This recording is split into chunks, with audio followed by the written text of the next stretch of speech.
because GK is a massive fucking ocean. We don't know what can actually be converted into GK.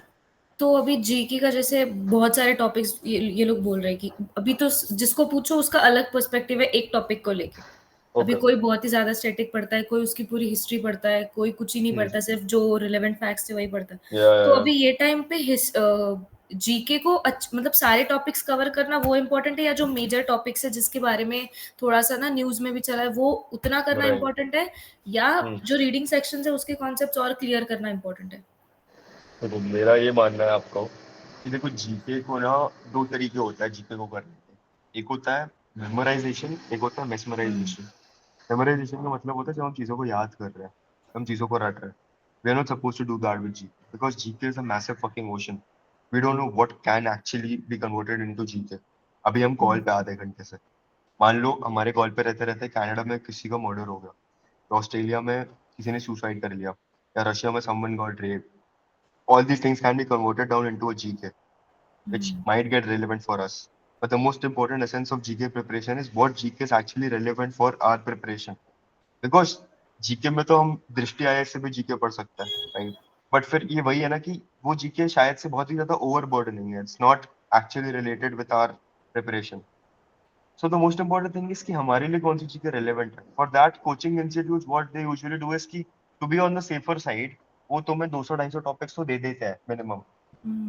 And देखो, consortium में आज तक कहीं भी publicly या ऑफिशियली कहीं पे भी मेंशन नहीं करा है कि what is the prescribed syllabus for GK. वो हमारे कोचिंग इंस्टीट्यूट्स में going through the past trends उनने बना लिया है कि भाई पिछले 10 महीने की जीके कर लो, उनका डायनामिक स्टार्टिंग पार्ट कर लो, and you will be good to go. But that might not be a that might not be a like it might not be true, right? Because हम पिछले साल से देख रहे हैं, पिछले 2 साल से कि भाई जीके तो फोर्थ स्टैंडर्ड का बच्चा भी सॉल्व कर ले अगर रीडिंग आती है उसको, तो राइट? तो जीके में भाई आपको मेस्मराइजेशन करना है. What exactly do you mean by mesmerising? Mesmerising का आपका ये मतलब होता है कि you are suppose to do active recalling, mind mapping करनी है. मतलब पता है आपको, जैसे let's take an example. Riya मेरे सामने खड़ी है, मैंने 5 से 6 सेंटेंस का रिया को एक पैसेज दिया. मैं बोल रहा हूँ आपको कि आप उसको 3 से 4 बार रिसाइट करो, एंड आपने कर लिया उसको रिसाइट. अब मैंने आपसे वो पेपर ले लिया. अब मैं आपको बोलूंगा कि मेरे को एग्जैक्टली वो पैसेज पूरा बोल के बताओ, without any missing any word, without any doing any sort of fumble. It might get difficult for you because you never prepared your brain कि आपको वो रिसाइट करके बताना है. But in the alternate situation, अगर मैं आपको एक क्वेश्चन दे दूं with 4 options, so it will be easier for you to actually answer the right option, because subconsciously आपके दिमाग में वो आ जाएगा कि भाई ये ऑप्शन मुझे देखा देखा लग रहा है, ये ऑप्शन मैंने हो सकता है पढ़ा हो. That is the essence of GK. और paper is not subjective based, तो हमें चीजों को याद नहीं करना है. हमसे एग्जामिनर ये नहीं पूछेगा कि भाई आईसीसी वुमेन्स वर्ल्ड कप का हमें चलो 10 नंबर का एक पैसेज लिख के बताओ. नहीं भाई, वो हमें 4 ऑप्शन तो दे रहा है, उसने हमारे पास इजी ऑलरेडी कर दिया है. एंड आपने देखा होगा कि भाई हमारे मॉक्स में तो भाई जीके के ऑप्शंस काफी क्लोज रहते हैं भाई, हमें डिफिकल्टी जाती है कैंसिल आउट करने में.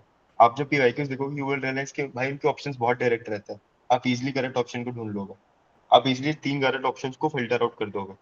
So that is the thing GK की, कि अभी मैं आपको ये कहना चाहूंगा कि अभी जितने भी आपके पास ब्रॉड टॉपिक्स है ना, जो बेसिकली कंपेंडियम्स है, उनको फॉलो अप करो.